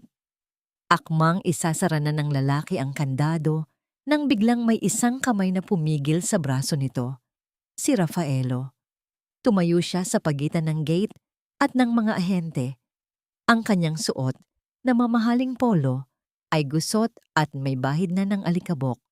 Ngunit ang tindig niya ay nanatiling puno ng awtoridad. Ang natitirang bakas ng pagiging Sevillano. Bigyan niyo pa kami ng 1 linggo. Mariing pakiusap ni Rafaelo. Ang boses ay mababa, ngunit buo. Ang Vegan Pottery Festival ay gaganapin sa Makalawa. Ipinapangako ko. Mababayaran ng asawa ko ang interes at kalahati ng prinsipal pagkatapos ng event. Tiningnan siya ng ahente mula ulo hanggang paa. Isang mapanguyam na ngiti ang sumilay sa labi nito. At sino ka naman para maggarantiya? Mukha kang walang pambayad kahit sa pamasahe pabalik ng Maynila. Ako ang asawa niya, sagot ni Rafaelo, hindi iniinda ang pangmamaliit. At kung kailangan kong ibenta ang huling patak ng dugo ko para mabayaran kayo, gagawin ko. Bigyan niyo lang kami ng pagkakataon. Dahil sa intensidad ng titig ni Rafaelo at sa bigat ng kanyang pangako, dahan-dahang ibinaba ng ahente ang kandado.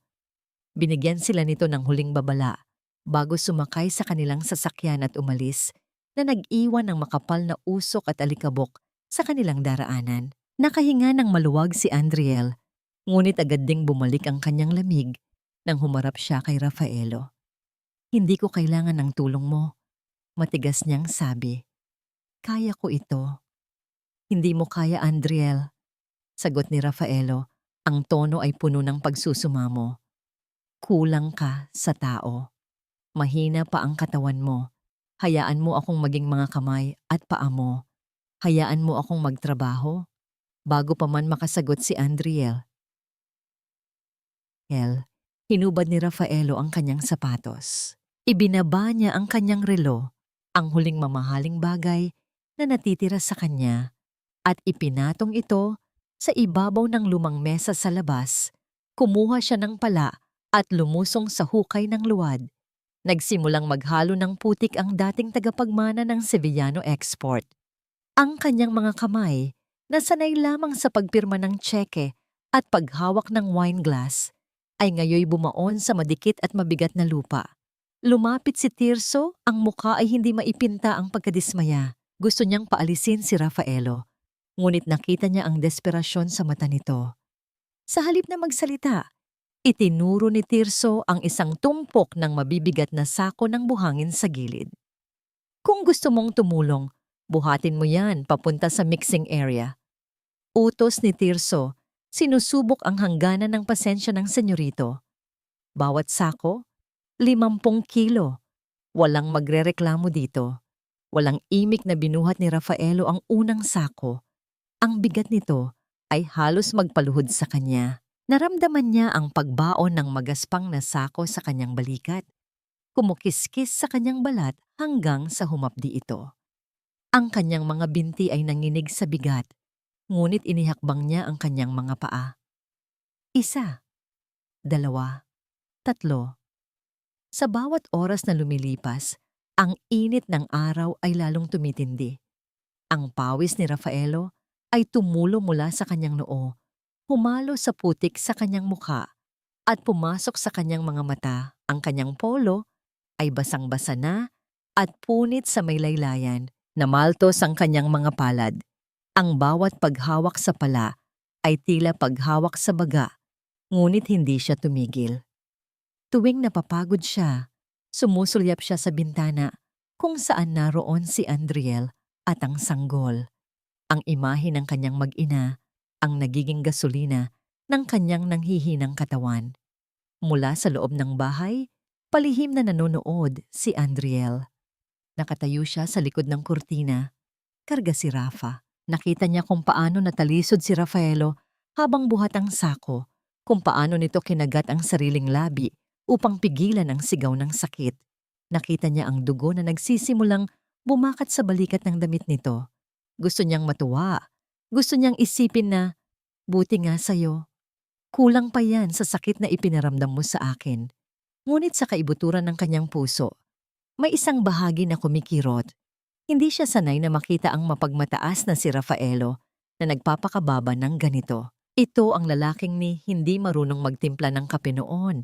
Ngayoy naghahalo ng putik at dumi para sa kanya. Lumipas ang hapon at nagsimula nang lumubog ang araw. Ang langit ay nagkulay ube at kahel, ngunit may dalang kakaibang lamig ang hangin. Pagkatapos ng trabaho, naupo si Rafaelo sa isang lumang bangko sa labas, pagod na pagod.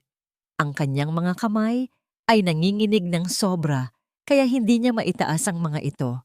Ang lalamunan niya ay tuyot na tuyot. Biglang may narinig siyang mahinang kaluskos sa kanyang tabi. Paglingon niya, nakita niya ang isang baso ng malamig na tubig na nakalapag sa ibabaw ng isang paso. Wala si Andriel doon, ngunit nakita niya ang laylayan ng palda nito na papasok sa pinto sa likod. Napangiti si Rafaelo ng mapait, ngunit may halong tuwa.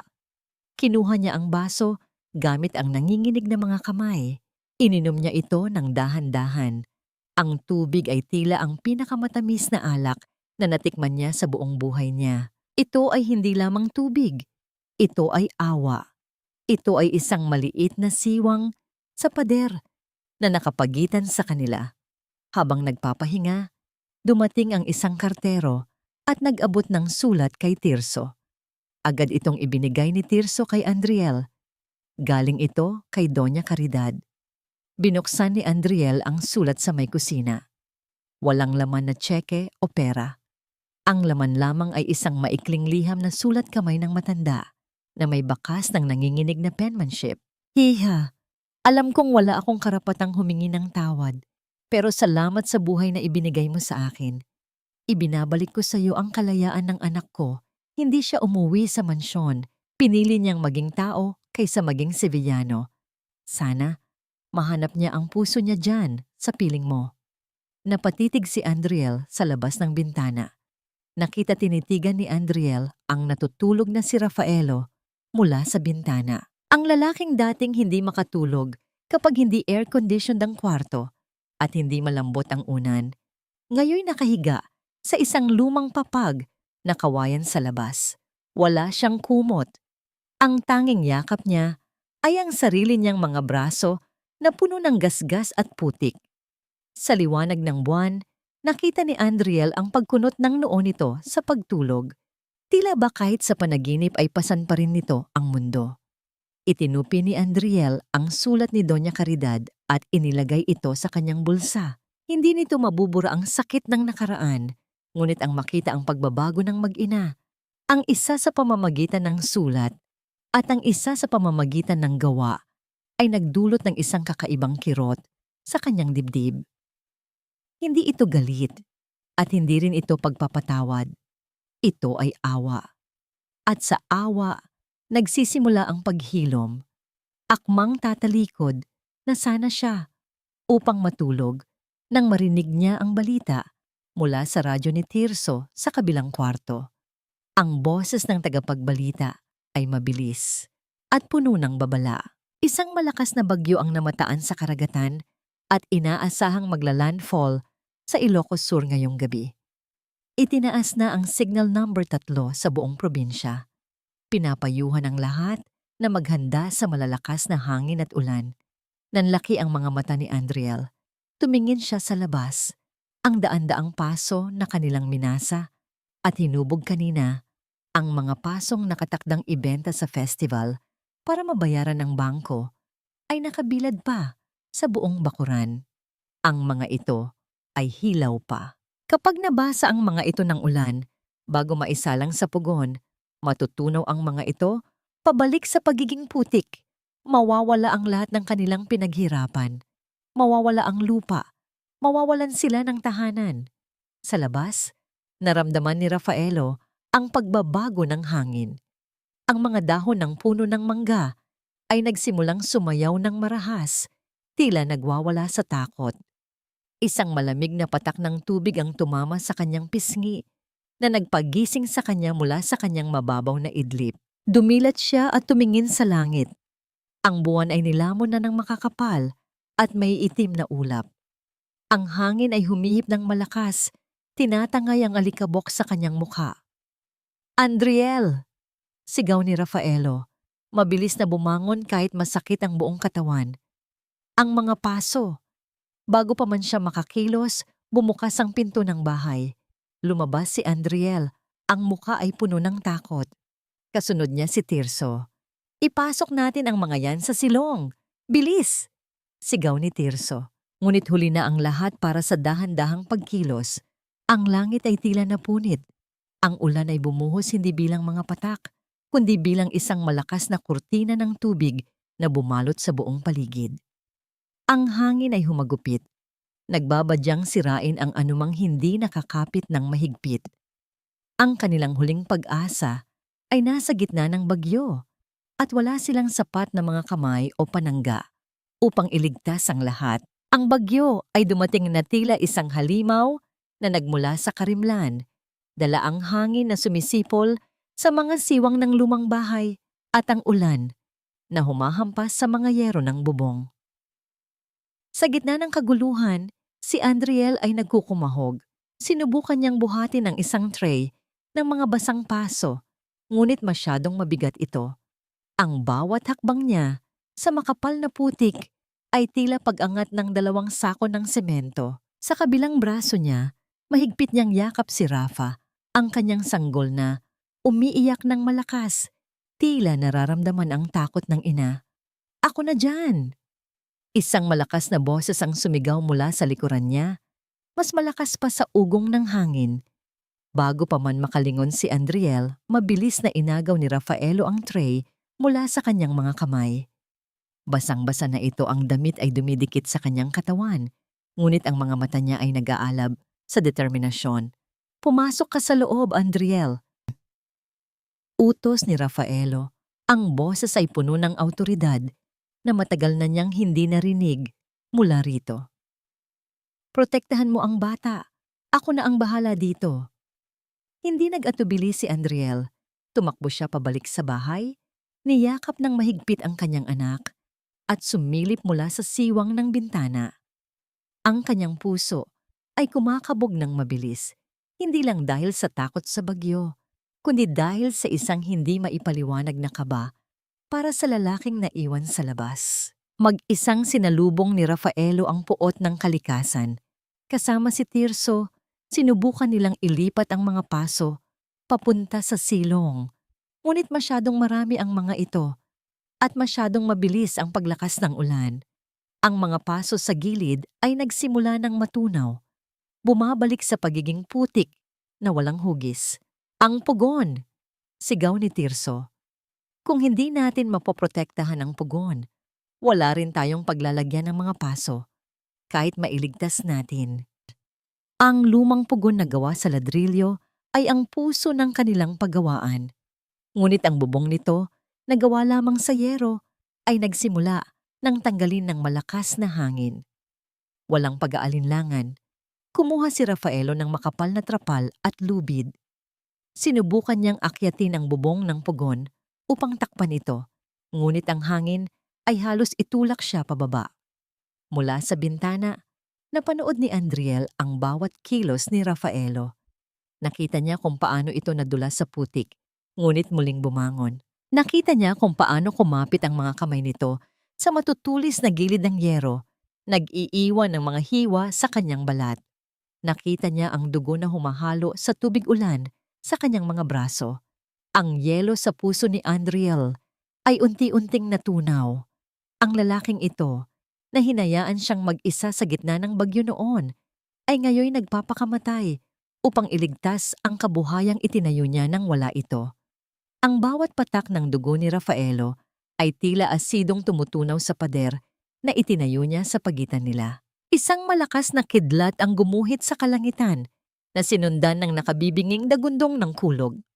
Kasabay nito isang malaking sanga mula sa puno ng mangga ang nabali at bumagsak pababa. "Rafaelo!" Sigaw ni Andriel mula sa loob, ngunit ang kanyang boses ay nilamon ng ingay ng bagyo. Tinamaan ng sanga ang bubong, nagdulot ng malaking butas, isang piraso ng yero, ang lumipad na parang isang matalim na disk patungo mismo sa direksyon ni Rafaelo. Itinaas niya ang kanyang mga braso upang protektahan ang kanyang mukha. Ngunit huli na ang lahat. Gumamit si Rafaelo ng ibang paraan. Inutusan niya si Tirso na hawakan ang isang dulo ng trapal habang siya ang nasa kabilang dulo. Ginamit nila ang kanilang mga katawan bilang panangga. Itinukod ni Rafaelo ang kanyang likod sa pader ng pugon. Ang kanyang mga paa ay nakabaon sa putik upang hindi siya matangay, habang ang trapal ay humahampas sa kanyang katawan na tila isang latigo. "Hindi ko na kaya!" Sigaw ni Tirso, ang mukha ay namumutla na. "Bibitaw na ako." "Huwag!" Sigaw pabalik ni Rafaelo. Ang ugat sa kanyang leeg ay halos pumutok na. "Isipin mo si Andriel at ang bata. Para sa kanila to." Isang malaking poste na gawa sa kahoy na nagsisilbing suporta sa bubong ang tuluyang bumigay dahil sa bigat ng tubig.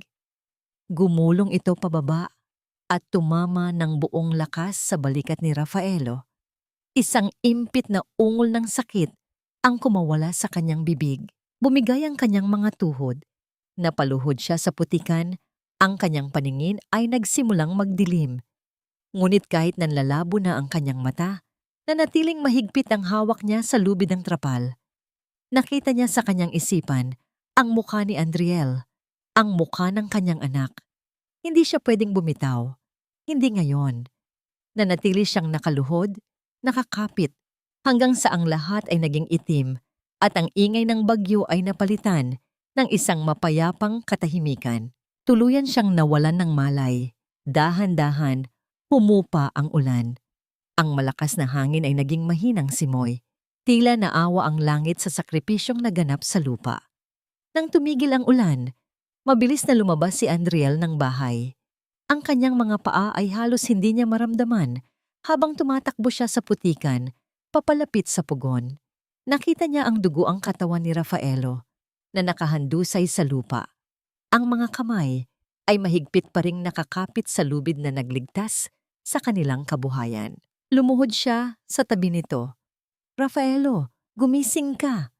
Bulong niya, tinatapik ang pisngi nito. Ngunit walang tugon.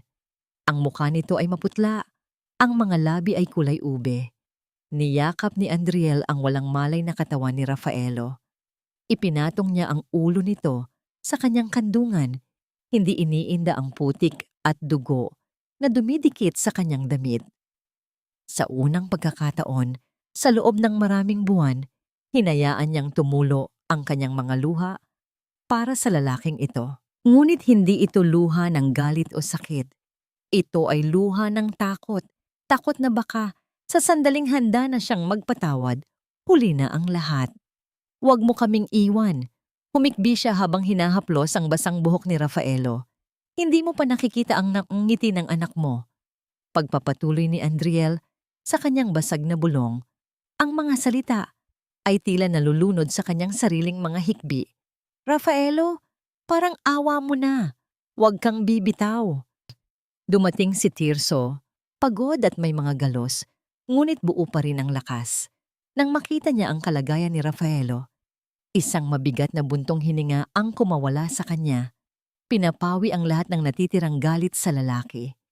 Hindi na ito si Rafaelo Sevillano, ang mayabang na tagapagmana. Sa kanyang harapan ay isang lalaking nagbuwis ng sarili para sa pamilyang itinaboy niya. Kailangan nating dalhin siya sa ospital, Andriel. Mabilis. Utos ni Tirso. Magkatulong nilang binuhat ang walang malay na katawan ni Rafaelo. Bawat hakbang sa makapal na putik ay isang pagsubok, ngunit ang adrenaline at takot ang nagbigay sa kanila ng lakas. Isinakay nila si Rafaelo sa lumang owner-type jeep ng kanilang pamilya at mabilis na tinahak ang daan patungo sa pinakamalapit na pagamutan.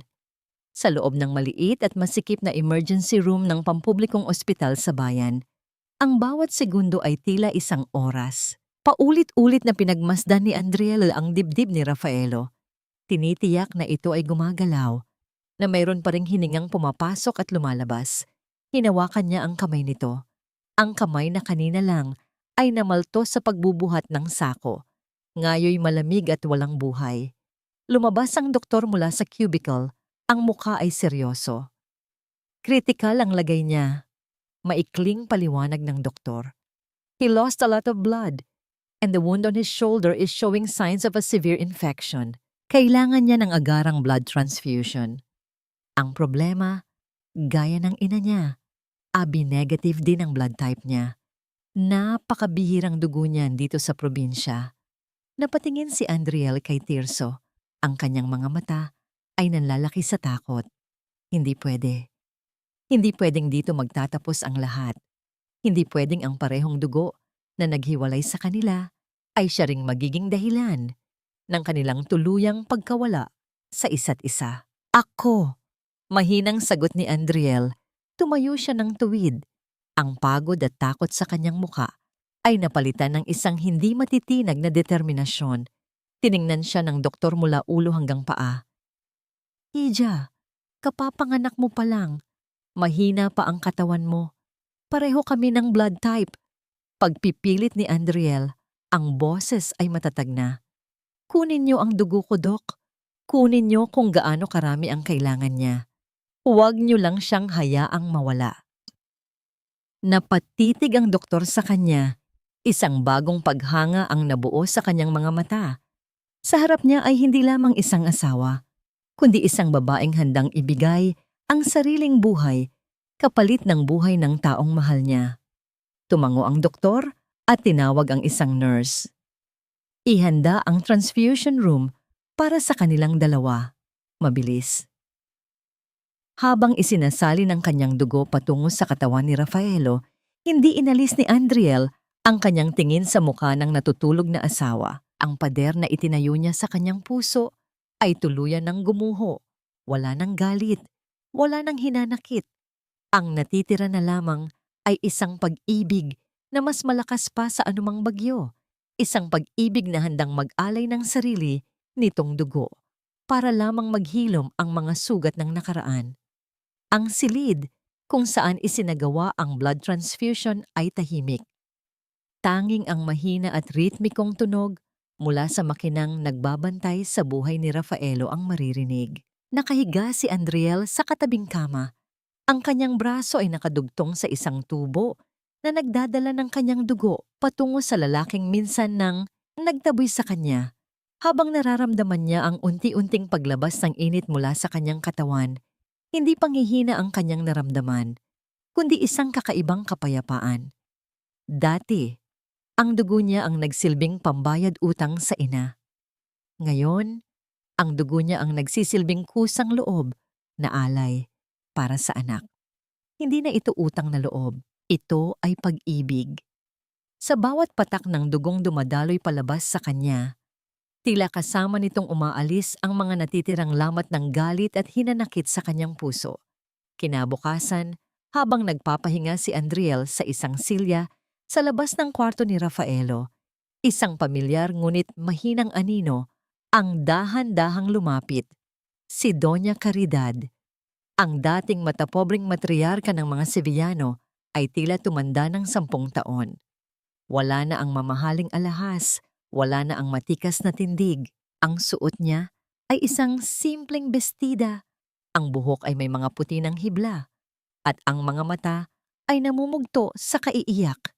Nang makita niya si Andriel, ang mga tuhod ng matanda ay tila nawalan ng lakas.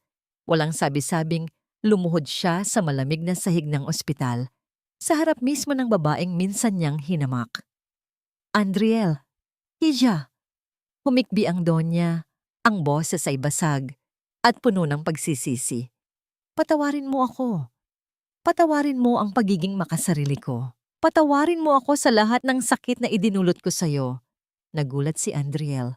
Tumayo siya at sinubukang itayo ang matanda. Tumayo po kayo, ma. Huwag po kayong ganyan. Hindi. Pagpipilit ni Doña Caridad. Umiling ito habang patuloy na dumadaloy ang luha. Hindi ako tatayo hanggat hindi mo ako napapatawad. Narinig ko ang lahat. Nalaman ko ang ginawa mo para sa anak ko. Matapos kitang saktan ng paulit-ulit, heto ka. Binibigyan mo pa rin kami ng buhay. Anong klaseng halimaw ako? Anong klaseng ina ako? Tumingin si Andriel sa matandang babae na nakaluhod sa kanyang paanan. Hindi na niya nakita ang kontrabidang sumira sa kanyang buhay. Ang nakita niya ay isang ina na nasasaktan para sa kanyang anak. Isang taong nagkamali at ngayon ay humihingi ng pangalawang pagkakataon. Dahan-dahang lumuhod si Andriel upang magpantay sila. Hinawakan niya ang nanginginig na mga kamay ng kanyang biyenan. Tapos na po iyon. Mahinang wika niya. Isang maliit na ngiti ang sumilay sa kanyang mga labi. Ang mahalaga, ligtas si Rafaelo at kailangan niya kayo paggising niya. Itinayo niya ang matanda at sa unang pagkakataon, nagyakap sila. Hindi bilang magbiyenan na may alitan, kundi bilang dalawang babaeng nagmamahal sa iisang lalaki. Lumipas ang 2 araw. Unti-unting bumalik ang kulay sa mukha ni Rafaelo. Ang lagnat ay nawala na at ang sugat sa kanyang balikat ay nagsisimula ng maghilom. Isang hapon, habang binabantayan siya ni Andriel, dahan-dahang dumilat ang kanyang mga mata. Ang unang nakita niya ay ang kisame, pagkatapos ay ang dextrose na nakakabit sa kanyang kamay. Nang ilingon niya ang kanyang ulo, nakita niya si Andriel. Nakaupo ito sa silya sa tabi ng kanyang kama. Ang ulo ay nakasandal sa gilid ng kutsyon, mahimbing na natutulog. Ang isang kamay nito ay nakahawak pa rin sa kanyang kamay.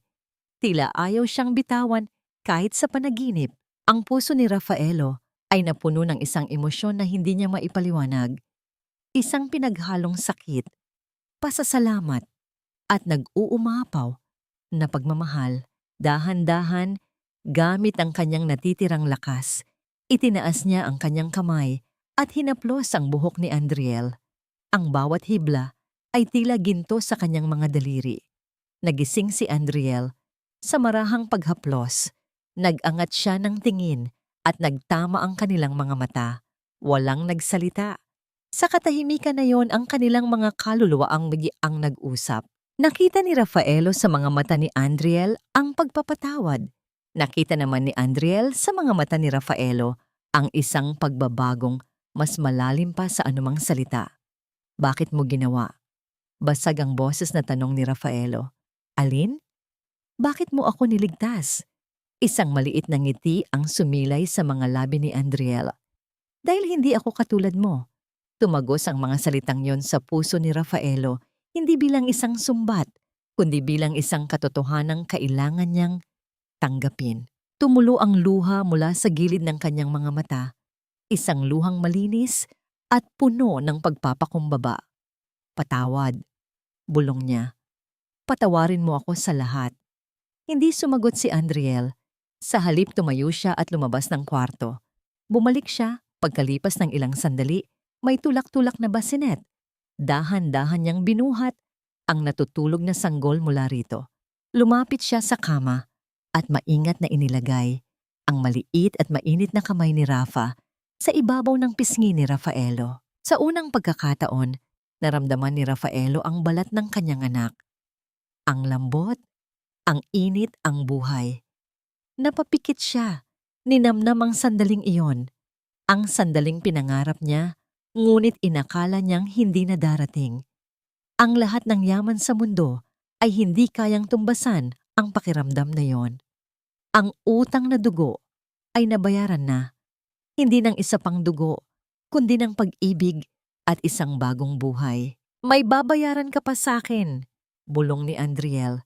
Ngunit sa pagkakataong ito, may halong lambing ang kanyang boses. "Marami kang puyat na hahabulin, Mr. Sevillano." Natawa ng mahina si Rafaelo, isang tunog na matagal nang hindi narinig sa pagitan nilang dalawa. Hinawakan niya ang kamay ni Andriel na nakapatong sa dibdib ng sanggol. Pinagsama ang tatlo sa kanila sa isang hawak. Ang kanilang mga daliri ay nagsalikop, mainit at magkasama. Sa labas, ang Vegan Pottery Festival ay magsisimula na sa loob ng isang linggo. Ang kanilang huling pag-asa para maisalba ang lupa ay nakasalalay dito.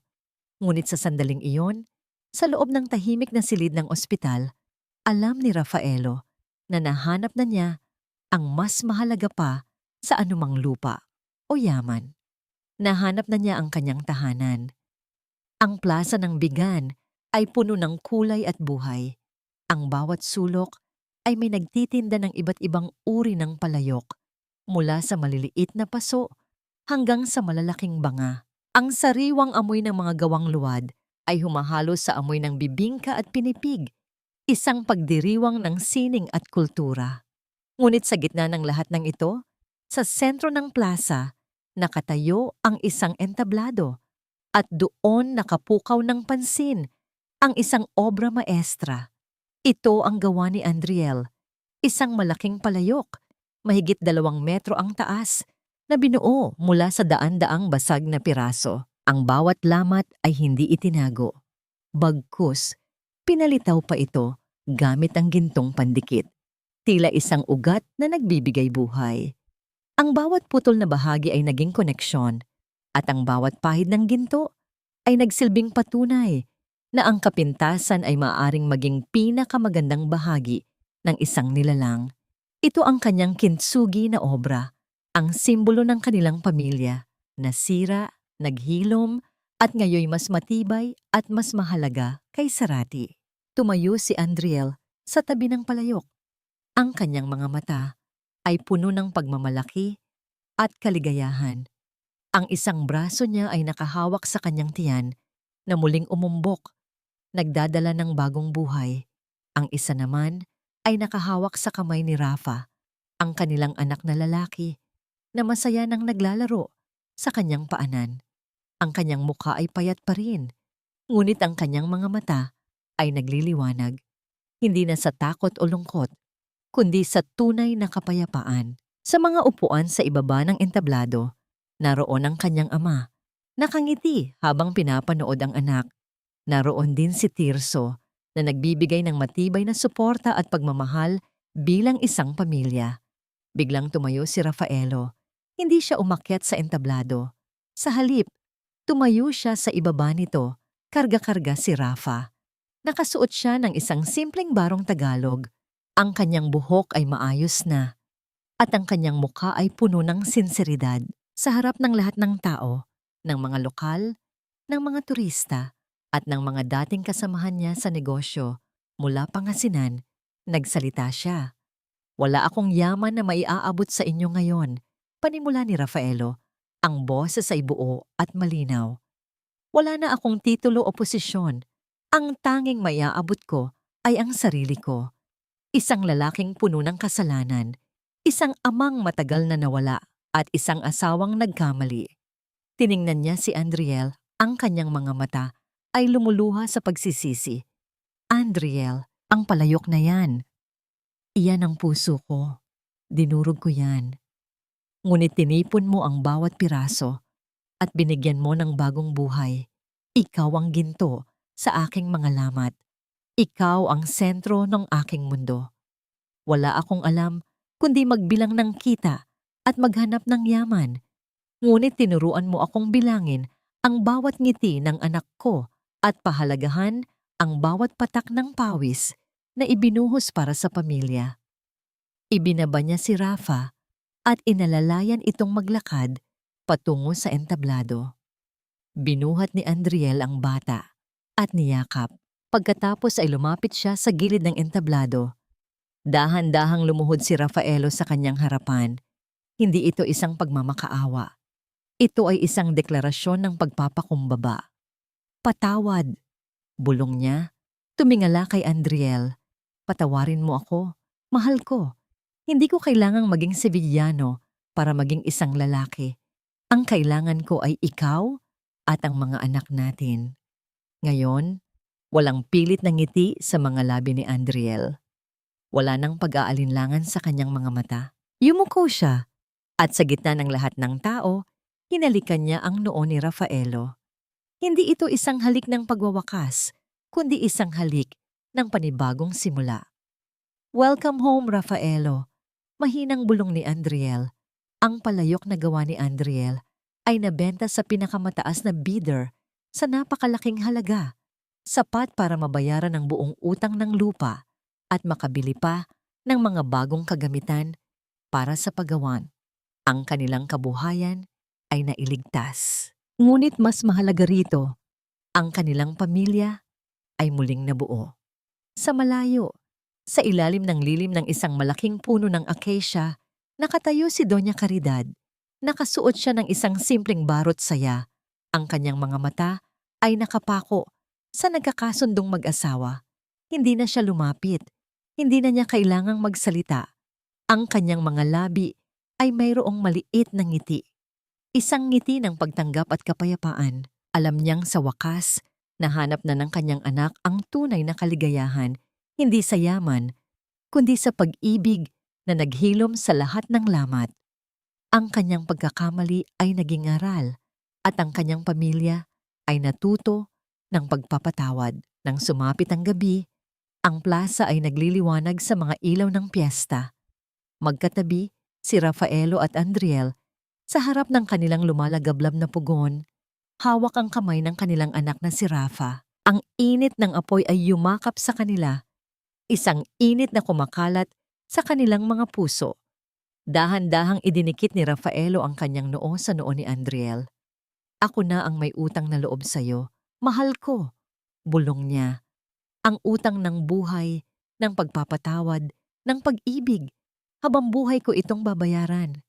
Ngumiti si Andriel. Hindi na ito isang utang.